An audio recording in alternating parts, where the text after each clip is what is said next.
എല്ലാ പ്രിയപ്പെട്ടവർക്കും വന്ദനം. സന്തോഷം കൊണ്ട് നമ്മെ നിറക്കാൻ കഴിയുന്ന തേനിനേക്കാൾ തേൻകട്ടയേക്കാൾ മധുരമേറിയ ദൈവവചനം. മാത്രമല്ല, ദൈവരാജ്യം ഭക്ഷണവും പാനീയവുമല്ല, നീതിയും സമാധാനവും പരിശുദ്ധാത്മാവിലുള്ള സന്തോഷം. ഇതാണ് ദൈവരാജ്യത്തിലെ പ്രത്യേകത. രാത്രി വളരെ അധ്വാനിച്ച് കിടന്നുറങ്ങി രാവിലെ എഴുന്നേൽക്കുമ്പോൾ തന്നെ ജീസസ് എവരിഡേ എന്ന പ്രാർത്ഥനാ കൂട്ടായ്മ തുടങ്ങുമ്പോൾ നിങ്ങളുടെ ഉള്ളിലേക്ക് കർത്താവ് തരുന്നത് ആനന്ദമാണ്, സന്തോഷമാണ്, പ്രതീക്ഷകളാണ്, പ്രത്യാശയാണ്, വിശ്വാസത്തിൻ്റെ വലിയ നിറവാണ്. അതുകൊണ്ട് എന്ത് കേൾക്കണം, എന്ത് കേൾക്കരുത് എന്ന് നമ്മൾ നല്ല തീരുമാനമെടുക്കണം. അതായത് നമ്മുടെ ചെവികൾ ഒരു ഗർഭപാത്രം പോലെയാണ്. അതിനകത്ത് നമ്മൾ എന്ത് കേൾക്കുന്നുവോ അത് ഗർഭം ധരിക്കും. മോശമായത് കേൾക്കാൻ ചെവി കൊടുത്താൽ നെഗറ്റീവ് കാര്യങ്ങൾ, ശാപകരമായ കാര്യങ്ങൾ, പാപകരമായ മരണകരമായ കാര്യങ്ങൾ ഗർഭം ധരിക്കും. അതുകൊണ്ടാണ് ബൈബിളിൽ യാക്കോബിന്റെ ലേഖനത്തിൽ പറയുന്നു, മോഹം ഗർഭം ധരിച്ച് പാപത്തെ പ്രസവിക്കുന്നു, പാപം മുഴുത്തിട്ട് മരണത്തെ പെറുന്നു. മോഹത്തിന് വളർച്ചയുണ്ട്, അത് ഗർഭം ധരിക്കും, അത് പാപമായി മാറും, ഒടുവിലത് മരണം ആയിത്തീരും. ചീത്ത കാര്യങ്ങളും വളരും, നല്ല കാര്യങ്ങളും വളരും. മനുഷ്യൻ പാപം ചെയ്തപ്പോൾ ദൈവം ഉൽപ്പത്തി പുസ്തകം 3-ാം അധ്യായത്തിൽ പറഞ്ഞു, നീ നിമിത്തം ഭൂമിയിൽ മുള്ളും പറക്കാരെയും മുളക്കും. അതിൻ്റെ അർത്ഥം ഉൽപ്പത്തി പുസ്തകം 1-ാം അധ്യായത്തിൽ ദൈവം മുളപ്പിച്ചതല്ല മുള്ളും പറക്കാരെയും, അത് പാപത്തിന് ശേഷം മുളച്ചതാണ്. അപ്പോൾ പാപം നിമിത്തം മുളക്കുന്നതും പാപത്തിന് സാധ്യതയില്ലാത്തിടത്ത് മുളക്കുന്നതും രണ്ടാണ്. നെഗറ്റീവ് കാര്യങ്ങളെ കൊണ്ടുവരും. നിങ്ങൾ എന്ത് കേൾക്കുന്നു എന്നുള്ളത് നിങ്ങളെടുക്കുന്ന തീരുമാനമാണ്. അതായത് നിങ്ങളുടെ സർക്കിള്, അതായത് നിങ്ങളുടെ ചുറ്റുവട്ടം ആരൊക്കെയാണ്? ഒന്നുകൂടി ചോദിച്ചാൽ, നിങ്ങളെ ചുറ്റി നിൽക്കുന്നത് ആരാണ്? പൗലോസിനെ ചുറ്റി നിന്നവർ, അവർ നിമിത്തം മരിച്ചുപോയ പൗലോസ് എഴുന്നേറ്റ ചരിത്രം അപ്പോസ്തല പ്രവൃത്തിയിലുണ്ട്. അവനെ ചുറ്റി നിന്നവർ വെറുതെ ചുറ്റി നിൽക്കുകയാണോ? പൗലോസിനെ ശത്രുക്കൾ കല്ലെറിഞ്ഞ്, സുവിശേഷ വിരോധികൾ കല്ലെറിഞ്ഞ് കൊന്നു. മരിച്ചുപോയെന്ന് അറിഞ്ഞിട്ട് അവനെ വലിച്ചിഴച്ച് ഒരു സ്ഥലത്തോട്ട് കൊണ്ടുപോയിട്ടു. കല്ലെറിഞ്ഞാണ് കൊന്നത്. അതിൻ്റെ അർത്ഥം ശരീരത്തിൻ്റെ മിക്കവാറും അസ്ഥികളെല്ലാം ഒടിഞ്ഞു, ശരീരത്തിൻ്റെ എല്ലാ ഭാഗത്തും കേടുവന്നു, നിലയ്ക്കാത്ത ബ്ലീഡിങ് സംഭവിച്ചുകൊണ്ടിരിക്കുന്നു, ആന്തരിക അവയവങ്ങൾക്ക് പോലും കേടുവന്നു. ഇതിൻ്റെ നടുവിൽ മരിച്ചുപോയ പൗലോസിന്റെ ചുറ്റും ഒരു കൂട്ടം ശിഷ്യന്മാര് നിന്നു. അവർ പറഞ്ഞ വാക്കുകൾ എന്തായിരിക്കും? പൗലോസിന് വാഗ്ദത്തമുണ്ട്, ഈ ദൈവദാസൻ എഴുന്നേൽക്കും, ഇദ്ദേഹം ഒരു അഭിഷിക്തനാണ്, ഇദ്ദേഹം ഒരു അപ്പോസ്തലനാണ്, മരിച്ചവരെ ജീവിപ്പിക്കുന്ന ദൈവം നമ്മുടെ കൂടെയുണ്ട്, ഇന്നൊരു അത്ഭുതം നടക്കും. ഈ പ്രശ്നം മരണത്തിനല്ല, ദൈവപുത്രൻ മഹത്വപ്പെടാനാണ്. ചുറ്റി നിൽക്കുന്നവർ പറയുന്ന വാക്കുകൾ, തക്ക സമയത്ത് പറയുന്ന വാക്കുകൾ വെള്ളിത്താലത്തിൽ പൊന്നാരങ്ങ പോലെ ഫലിച്ചു. അവരെഴുന്നേറ്റു. നമ്മുടെ ചുറ്റും നിൽക്കുന്നവരാരാണ്? ഒന്ന്. രണ്ടാമത്തെ കാര്യം, നമ്മുടെ ചുറ്റും നമ്മൾ നിർത്തുന്നവരാരെയാണ്? ചിലർ നമ്മുടെ ചുറ്റും നിൽക്കും, നമ്മളോട് അടുക്കാൻ ആഗ്രഹിക്കുന്നവർ. രണ്ട്, നമ്മൾ ചിലരെ സെലക്ട് ചെയ്തിട്ടുണ്ട്, അവരെൻ്റെ ചുറ്റും നിന്നാൽ മതി. ഒരു വിഷയം വന്നാൽ അവരോട് നമ്മൾ കേൾക്കും, അവരോട് ചോദ്യം ചോദിക്കും, പറ. യേശു പോലും പത്രോസ്, യാക്കോബ്, യോഹന്നാനെ ആ യായിറോസിൻ്റെ വീട്ടിലോട്ട് കൊണ്ടുപോയുള്ളൂ. ബാക്കിയുള്ളവരെ ആരെയും അകത്തോട്ട് അനുവദിച്ചില്ല. മറുരൂപമലയിൽ കർത്താവ് കൊണ്ടുപോയത് പത്രോസ്, യാക്കോബ്, യോഹന്നാൻ. വേറെ ആരെയും അനുവദിച്ചില്ല. നമ്മുടെ ചുറ്റും നിൽക്കുന്നത് ആരാണ്? അത് നാം വളരെ ശ്രദ്ധയോടെ കാര്യങ്ങൾ വീക്ഷിക്കണം.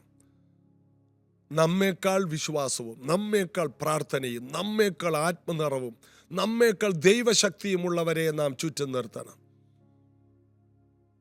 ഞാൻ ഒരിക്കൽ പറഞ്ഞില്ലേ, ആപ്പിൾ വാങ്ങാൻ അല്ലെങ്കിൽ പഴം വാങ്ങാൻ പഴക്കടയിൽ ചെല്ലുമ്പോൾ അത് ചിലപ്പോൾ ഞാൻ രാത്രി പോവും, അല്ലെങ്കിൽ ചിലപ്പോൾ രാവിലെ പോവും. രാത്രി കട പൂട്ടുന്നതിന് മുമ്പ് ചെല്ലുമ്പോൾ ആ കടക്കാരൻ ചീഞ്ഞ ഏതെങ്കിലും പഴം അല്ലെങ്കിൽ ചീഞ്ഞ ഒരാപ്പിൾ അതിൻ്റെ കൂട്ടത്തിലുണ്ടെങ്കിൽ അതെടുത്ത് കളയും. കാരണം അത് നിമിത്തം മറ്റേതും ചെയ്യും. ചീഞ്ഞതിനെ എടുത്ത് കളയാനുള്ള ഒരു തൻ്റെ ഇടം, ഒരു ഉത്തരവാദിത്തം, ഒരാത്മാർത്ഥത, ഒരു ശീലം നമുക്കുണ്ടെങ്കിൽ നല്ലത് കേടാകില്ല. എന്തിനെ അടുപ്പിക്കണം?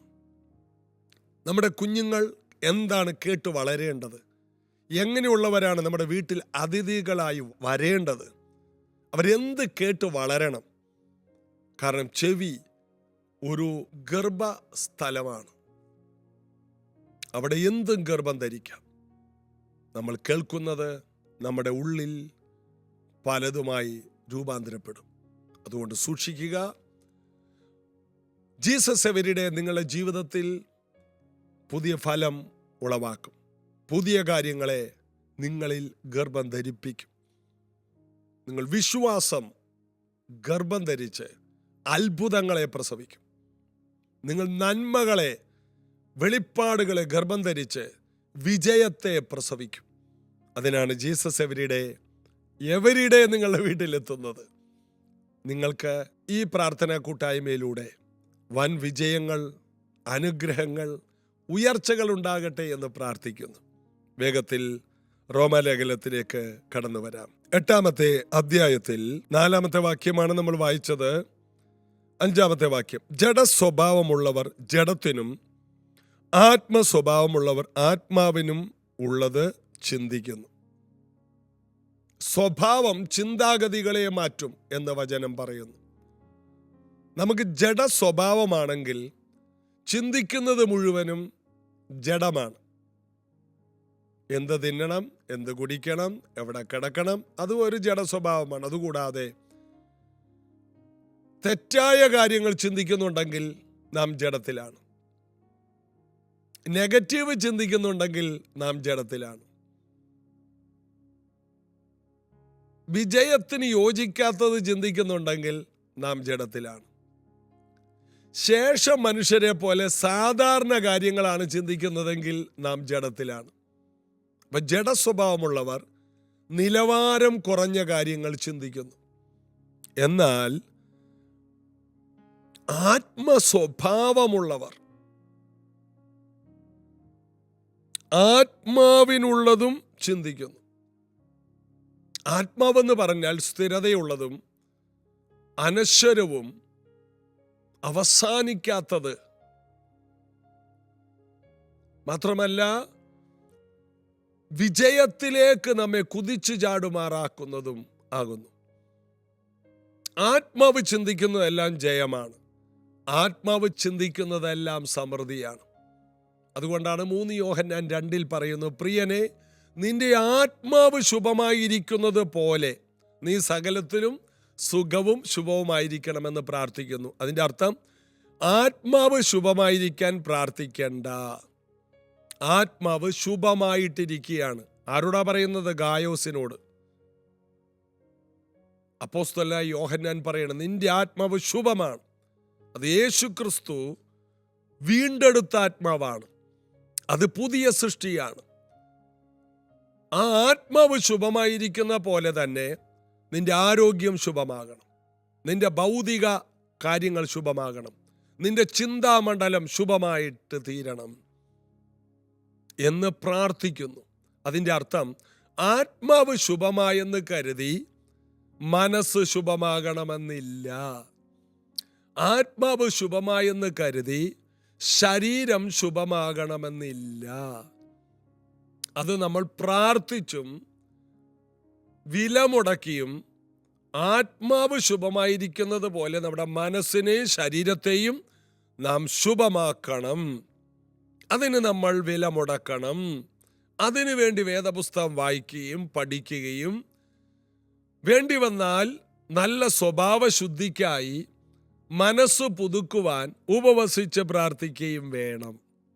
ഇതെല്ലാം നമ്മൾ എടുക്കുന്ന എഫർട്ടാണ്. ആത്മാവ് ശുഭമായിരിക്കാൻ ഒന്നും ചെയ്യേണ്ട. യേശു കർത്താവ് ക്രൂശിൽ മരിച്ച് ആത്മാവിനെ വീണ്ടെടുത്തു. എന്നാൽ ആത്മാവിനെ പോലെയല്ല മനസ്സ് ഇപ്പോഴും പഴഞ്ചന. ശരീരമോ മണ്ണിലേക്ക് മണ്ണായി ചേരാനുള്ളതാണ്. ഇതിനെ നമ്മളെ തന്നെ ഉത്തരവാദിത്വം എടുത്ത് ഇതിനെ കൺട്രോൾ ചെയ്യണം. ഇതിൻ്റെ ഉത്തരവാദിത്വം നമുക്കാണ്. ഇതിൻ്റെ ഉത്തരവാദിത്വം കർത്താവിനല്ല. നമുക്ക് കഴിയാത്ത കാര്യം കർത്താവിൻ്റെ കയ്യിൽ പറയണം. കർത്താവേ, ഞാനതിനായി ഒരുങ്ങുന്നു, എന്നെ സഹായിക്കണമേ. കർത്താവ് അതിനുള്ള അനുകൂല സാഹചര്യങ്ങൾ ഉണ്ടാക്കിത്തരും. ചില കാര്യങ്ങൾ സമയമെടുത്ത് നമ്മൾ ചെയ്യണം. ഉദാഹരണത്തിന്, അബ്രഹാമിനോട് 3 ദൂതന്മാർ വീട്ടിൽ വന്ന് ഭക്ഷണം കഴിച്ച ശേഷം പറഞ്ഞു, നാളെ അടുത്ത വർഷം ഈ സമയത്ത് നിന്റെ ഭാര്യ സാറയുടെ കയ്യിൽ ഒരു കുഞ്ഞുണ്ടാകും. എന്നാൽ ദൈവത്തിനൊന്നും അസാധ്യമല്ല. ദൈവത്തിന് കഴിയാത്ത വല്ല കാര്യമുണ്ടോ എന്നൊക്കെ അവിടെ ചോദിക്കുന്നുണ്ട്. സാറ സംശയിച്ച് ചിരിച്ചതുകൊണ്ട്. എന്നാൽ നാളെ ഈ നേരത്ത് നിന്റെ ഭാര്യ സാറയുടെ കയ്യിൽ ഒരു കുഞ്ഞുണ്ടാകും. ദൈവത്തിന് വല്ല കാര്യം അസാധ്യമാണോ? അങ്ങനെയും ദൈവത്തിന് ചെയ്തുകൂടെ? ചെയ്യാം. എന്നാൽ ദൈവം അത് ചെയ്യില്ല. എന്തുകൊണ്ട് ചെയ്യില്ല? ദൈവം ഒരു സംവിധാനം വെച്ചിട്ടുണ്ട്. വെച്ചിരിക്കുന്ന സംവിധാനത്തിൽ നിന്ന് ദൈവം മാറില്ല. ദൈവം അങ്ങനെ ചെയ്യൂ. യേശു കുഞ്ഞു പോലെ ഈ ഭൂമിയിൽ വന്നപ്പോൾ മറിയ 10 മാസം ചുമന്ന് പ്രസവിച്ചു. അത് കർത്താവ് വെച്ചിരിക്കുന്ന സംവിധാനമാണ്. സംവിധാനങ്ങളെ കർത്താവ് മാറ്റുകയില്ല. അത് എത്ര ഉപവസിച്ച് പ്രാർത്ഥിച്ചാലും സംവിധാനങ്ങൾ മാറ്റുകയില്ല. ആ സംവിധാനത്തിലൂടെ തന്നെ കർത്താവ് ചെയ്യും. നമുക്കെല്ലാം പെട്ടെന്ന് നടക്കണം. കർത്താവ്, ഇന്ന് ഞാൻ കല്യാണം കഴിച്ചു, നാളെ എനിക്കൊരു കുഞ്ഞിനെ വേണം. നിനക്കൊന്നും അസാധ്യമല്ലല്ലോ. നടക്കില്ല കുഞ്ഞ്. അതിനെല്ലാം ദൈവം ഒരു സംവിധാനം വെച്ചിട്ടുണ്ട്. ദൈവം സംവിധാന ക്രമങ്ങളുടെ ദൈവമാണ്. എല്ലാം ക്രമമായിട്ടേ ദൈവം ചെയ്യൂ. അതുകൊണ്ട് അന്ധവിശ്വാസങ്ങളിൽ നിന്ന് പുറത്തു വരിക, അബദ്ധ ചിന്താഗതികൾ മാറ്റുക.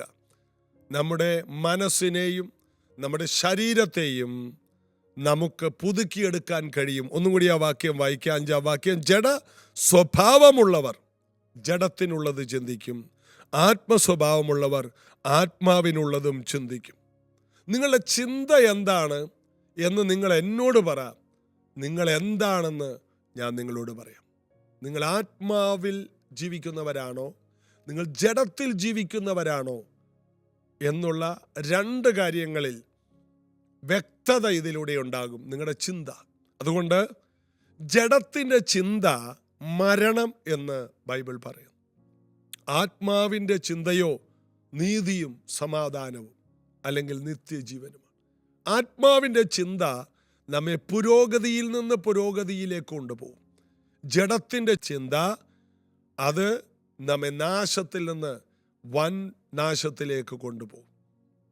അതുകൊണ്ട് ഒരു ചിന്തയിൽ ഒരു പ്രഭാതത്തിൽ നമ്മൾ ആരംഭിക്കുമ്പോൾ എല്ലാവരും പറയുന്ന പോലെ ആദ്യത്തെ 1 മണിക്കൂറെങ്കിലും മൊബൈൽ മാറ്റിവെക്ക്. എന്നിട്ട് ബൈബിൾ വായിച്ചും പ്രാർത്ഥിച്ചു 1 മണിക്കൂർ ചെലവഴിച്ച് നിങ്ങളുടെ ചിന്തകളെ ട്യൂൺ ചെയ്ത് ദൈവവചനപ്രകാരം അതിനെ ഒന്ന് പോസിറ്റീവാക്കിയിട്ട് നിങ്ങൾ ഫോൺ എടുക്കാവൂ. ഫോൺ എടുത്താൽ നെഗറ്റീവ് എല്ലാം വന്ന് കയറും. മറ്റൊരാളോട് സംസാരിച്ചാലും നെഗറ്റീവ് വന്ന് കയറും. നെഗറ്റീവ് വാർത്തകൾ കൊണ്ട് നിറഞ്ഞതാണ് സമൂഹം. മീഡിയകൾ നോക്ക്. അവർക്കറിയാം ഒരു കാര്യം സത്യമാണെന്ന് അറിഞ്ഞാലും അവരതിൻ്റെ നെഗറ്റീവ് ഇടും. ഒരാളെക്കുറിച്ച് വളരെ മോശമായിട്ട് ഇട്ടിട്ട് പിന്നെ പറയും അങ്ങനെയാണ് ഞങ്ങൾക്ക് കിട്ടിയ റിപ്പോർട്ട് എന്ന് പറയും. എന്തിനാണ്? അവർക്ക് വ്യൂസ് കിട്ടണം. മോശമായ റിപ്പോർട്ടുകൾ വളരെ വേഗത്തിൽ അവർക്ക് വ്യൂസ് കൂട്ടും. അവരുടെ ചാനലിനെ വലുതാക്കാൻ അവർ ചെയ്യുന്ന സംവിധാനമാണ്. എന്നാൽ നമുക്കങ്ങനെ വ്യൂസ് കൂടാൻ പറ്റില്ലല്ലോ. ജീസസ് അവരുടേക്ക് വ്യൂസ് കൂട്ടാൻ എന്നോട് പലതും പറഞ്ഞു തന്നു. ഇപ്പോൾ ജനങ്ങൾ വിമർശിക്കുന്ന ചില കാര്യങ്ങളെ അതിനെ സബ്ജക്റ്റാക്കി സംസാരിക്കാൻ പറഞ്ഞു. വേണ്ട, ഞങ്ങൾക്ക് വ്യൂസ് വേണ്ട, ഞങ്ങൾക്ക് 1 മണിക്കൂർ കൊണ്ട് 10,000 പേര് കേൾക്കണ്ട, 1,00,000 വ്യൂസ് ആകണമെന്ന് ആഗ്രഹമില്ല, അത് കർത്താവാക്കിയാലായാൽ മതി. എന്നാൽ ഇത് കേൾക്കുന്നവർക്ക് മാറ്റമുണ്ടാകും എന്നുള്ളതിൽ തർക്കമില്ല. കാരണം സ്വർഗത്തിലെ വചനമാണ്. ചിന്തകൾ, നല്ല ചിന്തകൾക്ക് ഉടമ ആകണമെങ്കിൽ ഒരു ദിവസത്തിൻ്റെ ആരംഭത്തിൽ ആദ്യ മണിക്കൂർ 1 മണിക്കൂർ ബൈബിൾ വായനയ്ക്കും പ്രാർത്ഥനയ്ക്കും വിശ്വാസത്തിൻ്റെ ഏറ്റുപറച്ചിലിനും മാത്രം സമയമാക്കുക. അതിനുശേഷമേ നിങ്ങളുടെ ഒരു ദിവസം തുടങ്ങാവൂ. ആ 1 മണിക്കൂറിലാണ് ഇനി നിങ്ങൾ എന്തൊക്കെ ചെയ്യാൻ പോകുന്നു എന്ന് പോലും നിങ്ങൾക്ക് തീരുമാനമുണ്ടാകുന്നത്. ഒരു പോസിറ്റീവ് എനർജിയോടുകൂടി തുടങ്ങും. ആത്മാവിൻ്റെ ചിന്ത നമുക്കുണ്ടാക്കിയെടുക്കാൻ കഴിയും. യേശു കർത്താവ് നിങ്ങൾക്കത് തരും. അതുകൊണ്ടാണല്ലോ ഈ വചനം ഇന്ന് കേട്ടത്. കർത്താവ് സഹായിക്കും. പ്രാർത്ഥിക്കാം. സ്വർഗീയ പിതാവേ, ഇന്ന് കേട്ട വചനം പോലെ ആത്മാവിൻ്റെ ചിന്തയുള്ള, വിജയത്തിൻ്റെ ചിന്തയുള്ള, ഉയർച്ചയുടെ ചിന്തയുള്ള, അഭിവൃദ്ധിയുടെ ചിന്തയുള്ള ദൈവമക്കൾ എന്ന നിലയിൽ ഇവർ ഇന്നു മുതൽ കുതിച്ചുയരട്ടെ. കാലഘട്ടത്തിൽ ഏറ്റവും നല്ല ചിന്താശേഷിയെ പ്രാപിച്ചവരും വിജയം കൊയ്യുന്നവരുമായി മാറട്ടെ. സൗഖ്യങ്ങൾ നടക്കട്ടെ, വിജയങ്ങൾ നടക്കട്ടെ. നല്ല വാക്കുകളും നല്ല പ്രവൃത്തിയും നല്ല ചിന്തകൾ നിമിത്തം ഇന്നു മുതൽ ആരംഭിക്കട്ടെ. യേശുവിൻ നാമത്തിൽ ആമേൻ. കർത്താവിൻ്റെ കരം നിങ്ങളുടെ കൂടെയുണ്ട്. ധൈര്യപ്പെടുക. ഇന്ന് രാവിലെ 10:30 പ്രൈസ് ജനറേഷൻ ചർച്ചിൽ വെച്ച് ഉപവാസ പ്രാർത്ഥനയുണ്ട്. കടന്നു വരാൻ കഴിയുന്നവരെല്ലാം വരിക. മഴയൊന്നും നമുക്ക് വിഷയമല്ല, അതിനേക്കാൾ വലുതാണ് ദൈവവചനം. വരിക, അനുഗ്രഹിക്കപ്പെടാം. നാളെ ഇതേ സമയത്ത് ജീസസ് എവരിഡേ നമുക്ക് ഒരുമിച്ച് പങ്കെടുക്കാം. God bless you. ദാവീദ് പോലെ നടനമാടി അപ്പാവെ സ്തോത്തരിപ്പേ. ദാവീദ് പോലെ നടനമാടി അപ്പാവെ സ്തോത്തരിപ്പേ. യേശുപ്പാ സ്തോത്രം, യേശുപ്പാ സ്തോത്രം, യേശുപ്പാ സ്തോത്രം, യേശുപ്പാ സ്തോത്രം. ദാവീദ് പോലെ നടനമാടി അപ്പാവെ സ്തോത്തരിപ്പേ. ദാവീദ് പോലെ നടനമാടി അപ്പാവെ സ്തോത്തരിപ്പേ. യേശുപ്പാ സ്തോത്രം, യേശുപ്പാ സ്തോത്രം, യേശുപ്പാ സ്തോത്രം, യേശുപ്പാ സ്തോത്രം. എന്നാ വന്നാലും അപ്പാവെ സ്തോത്തരിപ്പേ. എന്നാ വന്നാലും അപ്പാവെ സ്തോത്തരിപ്പേ. യേശുപ്പാ സ്തോത്രം, യേശുപ്പാ സ്തോത്രം, യേശുപ്പാ സ്തോത്രം, യേശുപ്പാ സ്തോത്രം. ദാവീദ് പോലെ നടനമാടി അപ്പാവെ സ്തോത്രം. ദാവീദ് പോലെ നടനമാടി അപ്പാവെ സ്തോത്തരിപ്പേ. അവിനാലെ അഭിഷേകം ചെയ്ത അപ്പാവെ സ്തോത്തരിപ്പേ. അവിനാലെ അഭിഷേകം ചെയ്ത അപ്പാവെ സ്തോത്തരിപ്പേ. യേശുപ്പാ സ്തോത്രം, യേശുപ്പാ സ്തോത്രം, യേശുപ്പാ സ്തോത്രം, യേശുപ്പാ സ്തോത്രം. ദാവീദ് പോലെ നടനമാടി അപ്പാവെ സ്തോത്തരിപ്പേ.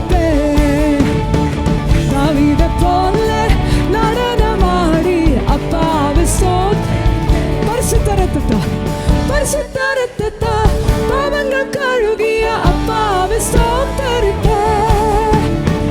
பரிசுத்த ரத்தத்தால் பாவங்கள் கழுகிய அப்பாவை யேசப்பா யேசப்பா ஸ்தோத்திரம். யேசப்பா ஸ்தோத்திரம். யேசப்பா ஸ்தோத்திரம். யேசப்பா தாவீதை போல நடனமாடி அப்பாவை ஸ்தோத்தரிப்பேன்.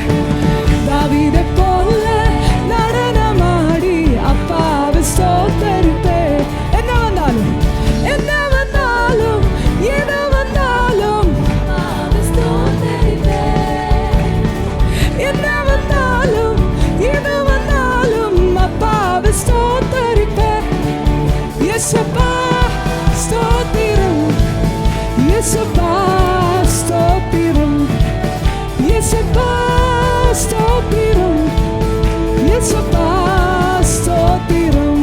ஆவினாலே அபிஷேகம் செய்த அப்பாவை ஸ்தோத்தரிப்பேன். ஆவினாலே அபிஷேகம் செய்த அப்பாவை ஸ்தோத்தரிப்பேன். யேசப்பா யேசப்பா ஸ்தோத்திரம். யேசப்பா ஸ்தோத்திரம்.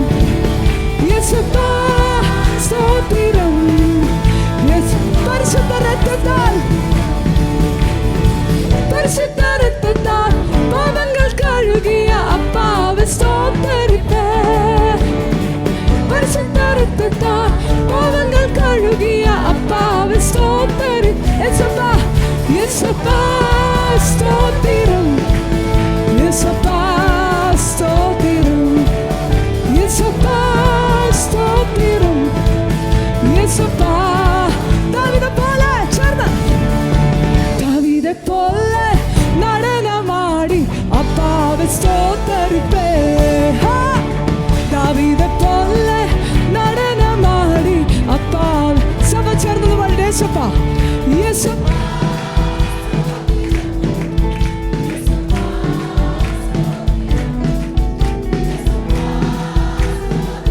யேசப்பா யேசப்பா யேசப்பா யேசப்பா ஸ்தோத்திரம்.